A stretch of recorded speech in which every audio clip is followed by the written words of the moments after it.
The man only accidentally bumped into a beautiful woman on the roadside, but he unexpectedly discovered that the woman's father was about to die. So he told her to take her father home immediately and prepare for the funeral. And the reason the man said this was simply because he was a great sorcerer from 500 years in the future. He could see the dark aura on human beings, but due to an accident, he was carried by a magical jade pendant through a time-warping black hole with his soul, and returned to the human world 500 years in the past. When he first came back, he looked at the desolate mines around him and the shackles on his feet. He realized that he had returned 500 years earlier, to the time when he had just gone to prison. Then, he used the power of the jade pendant to restore half of his magic. Just as he wanted to go back and find his wife, he unexpectedly helped the world's #1 prison defeat the invading enemies. To thank him for his kindness, the warden immediately decided to restore his identity and transferred the world's top consortium under his name directly to the man. The man originally didn't want to agree, but considering that he had only regained half of his power, he decided to accept it. He also asked the warden to help him search for magical treasures and promised to help them defeat all their enemies. The next day, after resolving all the troubles, the man decided to look for his wife and help her company through its crisis. But on the way, he met Laura's father. When he saw the evil spirit on the father, he knew this man's life was about to end.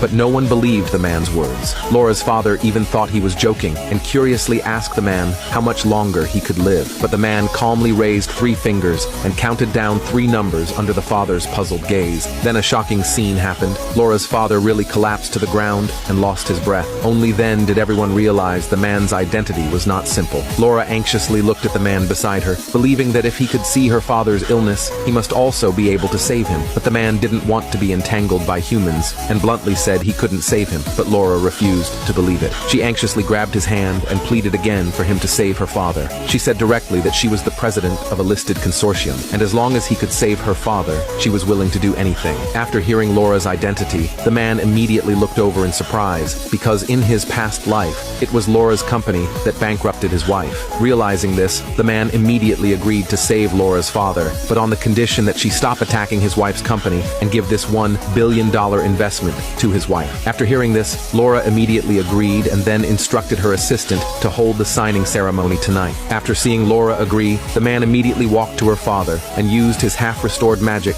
to seal Laura's father's soul inside his body, and told Laura that he would, after the signing ceremony ended, revive her father. Then he left. But what the man didn't expect was, as soon as he arrived at his wife's company, he received a divorce agreement. The man looked at his wife in front of him, not understanding why she wanted to do this. But his wife disdainfully told him that with his identity as a criminal, he was not worthy of being her husband. The secretary even said the company had